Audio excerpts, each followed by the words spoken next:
It brought a lot of people here to Altoona. It brought a lot of families to be established. First thing, you get off the boat at Ellis Island, we're going to Altoona, Pennsylvania to get a job. Today's conversation is with Kevin Stiver. This is the second time I've sat down with him. He's actually a high schooler, but he gives tours at Baker Mansion, and he runs the Facebook page Altoona, Pennsylvania History, which has over 10,000 followers. Today's conversation is about the Horseshoe Curve. Kevin's given a presentation upcoming about the history of the curve in photographs. And today's video is actually sponsored by Charlie's Tree Service. Travis DeArmond, the owner of Charlie's Tree Service, is the first person that reached out to Hi Guys Video and asked me to tag along with him while he was cutting down one of his largest projects, this tree on Ruskin Drive.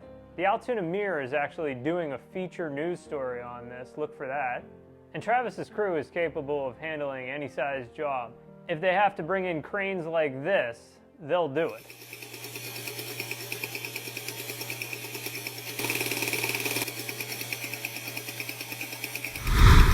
Brutal winter. We just had, single digits. We go into our homes.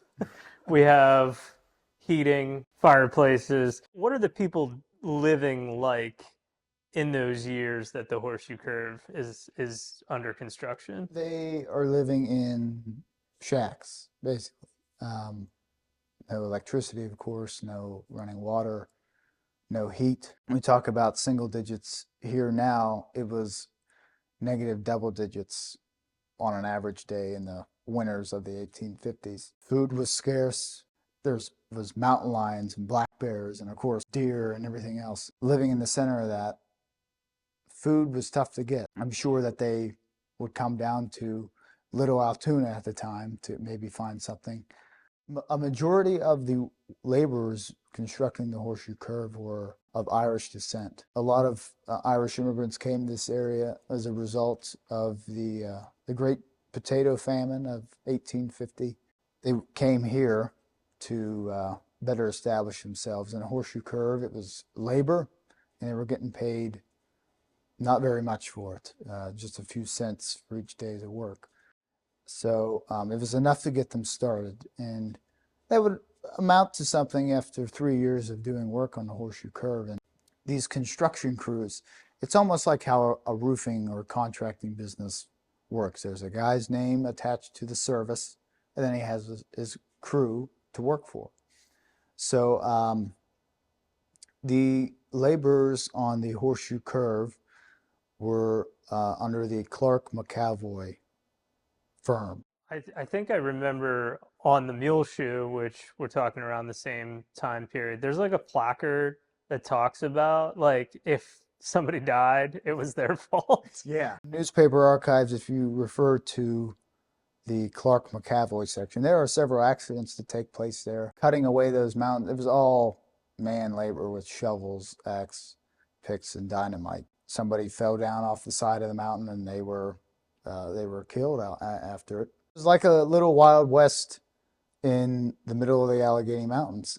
There was a shoemaker residing there at the Allegheny Mountain. His cabin was approximately in today's reservoir that is closest to Horseshoe Curve. 1852, he was murdered along with his 3-year-old son at the result of someone being greedy, basically.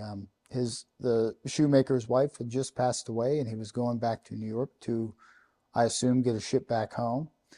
And the Sunday before he was getting ready to leave to go back to his home country, he was murdered. He did sell his cabin to a man, and I think he murdered this man because he wanted the money back, because it was just so tough conditions, and any money back then was something. And according to a newspaper article, he had $400 on his person. So $400 up there in the time was really something that you would kill somebody for. So the man was, of course, found guilty and imprisoned in Hollidaysburg. But it was a national story, all the way up through New York to all the way down to New Orleans, Louisiana. This murder story that took place at Katanning Point was in headlines. Altoona, when this all starts, the construction starts, what's Altoona before the Horseshoe Curve and what's Altoona after? Farms and rolling hills. When the Pennsylvania Railroad was preparing to structure themselves here with a locomotive shop, looked at all their options in Frankstown and Hollidaysburg and finally settling here in Altoona. Altoona was mostly a large farmland all the way through the late 1840s to the early 1850s while the curve is being built. Further down the main line, you have shops being built, locomotive shops. After the rail line opens, the railroad is the way to go. Pennsylvania Railroad shops here in Altoona employed close to 20,000 workers at its height. And it really established Altoona for what it was and put Altoona on the map. All kinds of people from all over, just so they could work here for the railroad.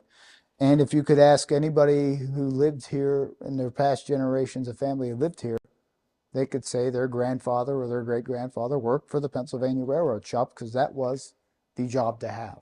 I had asked you kind of to describe what travel was like across Pennsylvania. Basically, you have two cities, two hubs, Philadelphia and Pittsburgh. Mm-hmm. What are people doing to get from one to the other before the Horseshoe Curve is built? In the 1830s to the 1850s, before the curve opened, you traveled by the Allegheny Portage Railroad. It was a state-owned system, state-constructed system by way of canal and inclined planes from Hollidaysburg to Johnstown to an inclined planes. It was a lengthy process. It took you probably 2 weeks to get from Philadelphia to Pittsburgh. But even before that, there were just rough Indian trails and roads that when European settlers came here, they of course had their wagons and horses and everything else in between, so that they actually formed roadways, and a majority of roadways through the state closely follow some of those Indian trails that our ancestors used 300 years ago. Travel really started taking off for railroads in the 1830s, and the inclined plane system, it was efficient for the time, but just a few years after it opened, the people of Pennsylvania knew that this system wasn't going to last forever, and they were also considering options for faster rail travel. That was the demand back then. And when the Pennsylvania Railroad announced that they were no longer going to be using the Allegheny Portage Railroad through their connection at Y Switches, which was a part of the original Pennsylvania Railroad main line, the state went into a panic and they designed basically their own horseshoe curve called the Muleshoe Curve. It opened after a year after the Horseshoe Curve opened in 1855, and it was eventually bought out by the Pennsylvania Railroad in 1857, just because of lack of travel. And the Horseshoe Curve, it was so grand and elaborate and already been open for a year, the Horseshoe Curve dominated over Muleshoe. So you basically have like a state run rail line, and then you also have like privately owned, Mm-hmm. and they're like, we're competing, or Basically, yeah. It was Okay. just a competition between private owned and state owned, and ultimately the private owned won with the Pennsylvania Railroad. As we can now get across the Alleghenies, what changes do we start seeing because of that? You see a lot more people coming to the state, as I mentioned, to get a job for the railroad. And you also see more people coming to Horseshoe Curve. People hear about it all over the country, all over the world, this grand circle through the mountain of rail, that it developed to be a tourist attraction. And we first started seeing that in the 1870s. Photographers are coming in from all over taking pictures of the rail line. And in the 1870s, stereograph cards were popular. The two side-by-side identical pictures, and you had a special viewer for them with angled glass that you look through it.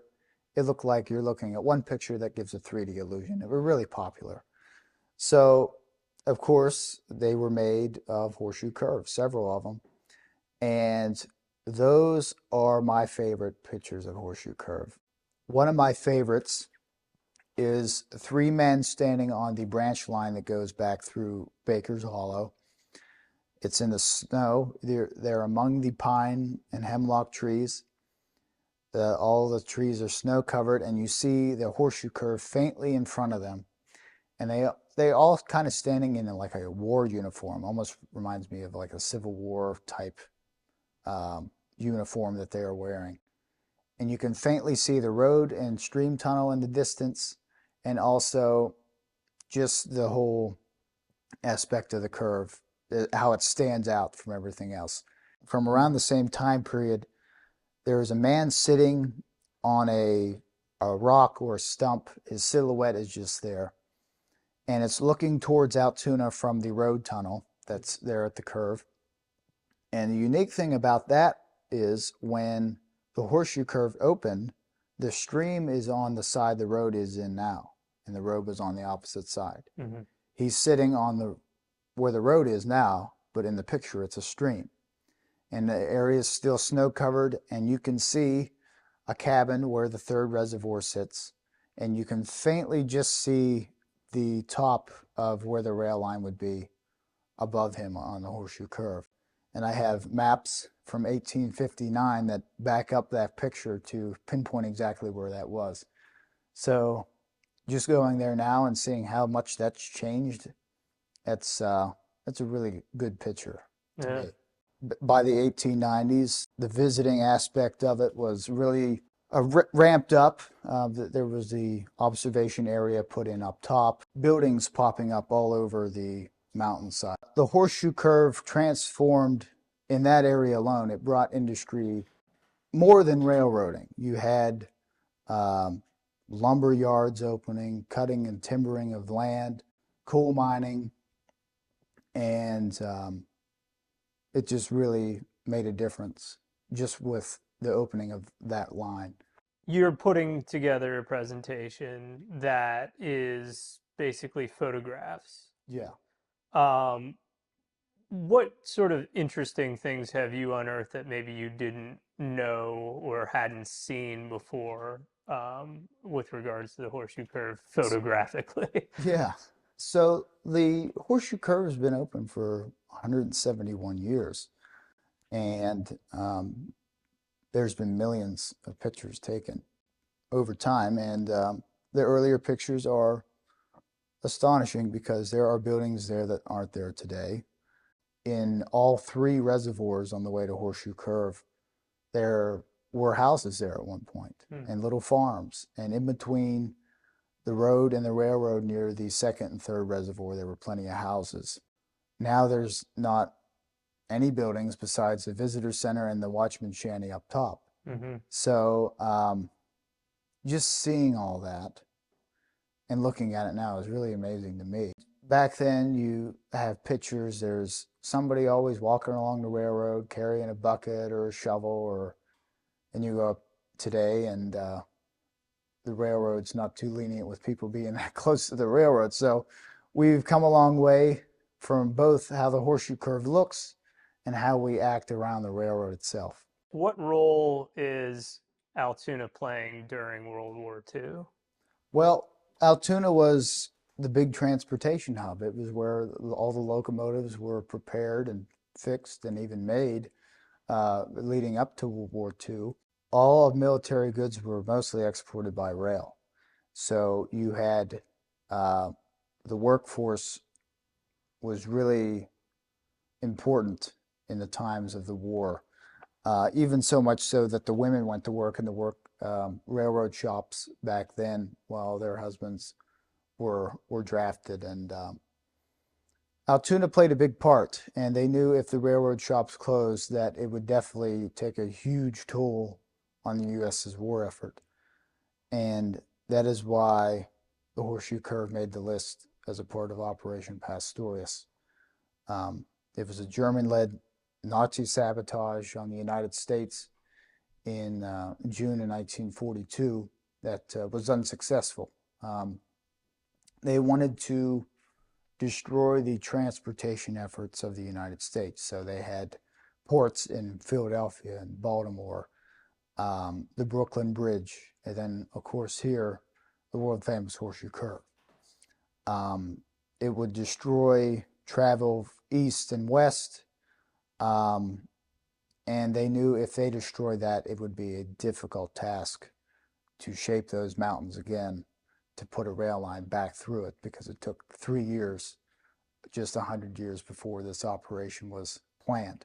It was foiled from within. George Dash and Ernest Berger, the two heads of the operation, turned themselves in to J. Edgar Hoover and the FBI. They turned themselves in June, and their trial was done by the end of August of 1942.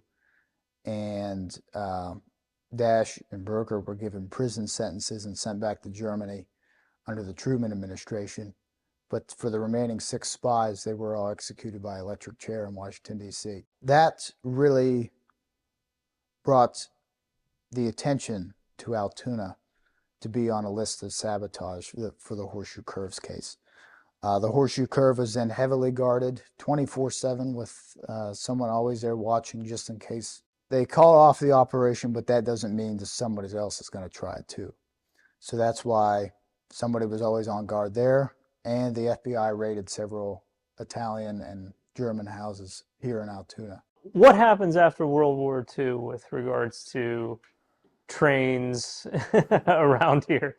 Well, World War II had a major impact on the Pennsylvania Railroad. The women had to come up to work, and then some of the jobs that were filled by the men, they were killed in action, and they didn't have the workforce that they had prior to World War II. And it seemed that they never recovered after that, and it led to the combination of New York Central lines and Pennsylvania Railroad with Penn Central in 1968. And that was done by 1975. It never took off either. So 2 struggling rail companies, you put them together to make one big struggling rail company. It doesn't work too good. Yeah. But for the Horseshoe Curves case, once the war was over and things settled down, the Horseshoe Curve had some big moments in the 1950s. In 1940, you had the first gift shop constructed there by the Works Progress Administration. Another aspect of that tourism aspect of visiting the Horseshoe Curve.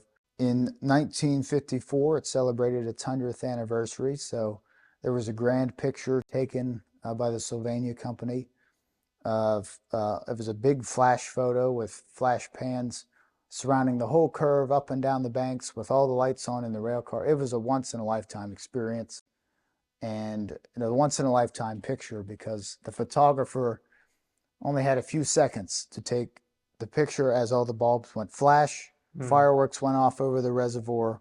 Probably the most famous picture of Horseshoe Curve ever taken. In 1957, the K4 1361 was dedicated there, and then it would be on display for another 20 some odd years until in 1985 it was taken down to the Altoona shops and restored. You kind of have a special fascination with the Horseshoe Curve. Why do you study it? Well, it's close to home for me. It's been one of my favorite places for my grandparents, my dad, and now me. I'm going to visit every chance I get, because I'm sure in my lifetime, 80 years from now, there might not be a Horseshoe Curve. Something may replace it with 80 years' time. Rail travel might not be a thing, so I'm going to enjoy it, especially while I can. Something's going to come next.